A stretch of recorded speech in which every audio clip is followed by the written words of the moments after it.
Les gorgues, els gorgs, els estanys i els llacs de muntanya són llocs d'aigua, sovint envoltats de misteri. La tradició popular assenyala que en aquests indrets viuen les goges, unes fades o dones d'aigua especials que tenen la capacitat d'embruixar el vianant gràcies a la seva gran bellesa. Viuen en palaus plens de riquesa, situats sota les aigües,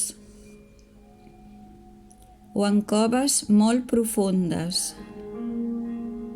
De nit surten a ballar o renten roba a la vora de l'estany i l'estenen a la llum de la lluna. Qui en pot agafar una peça de la seva roba té assegurada la prosperitat. Una goja molt famosa va ser Flor de Neu, la protagonista del poema de Jacint Verdaguer, Canigó, que embruixa, gentil, i origina tot el drama de l'obra.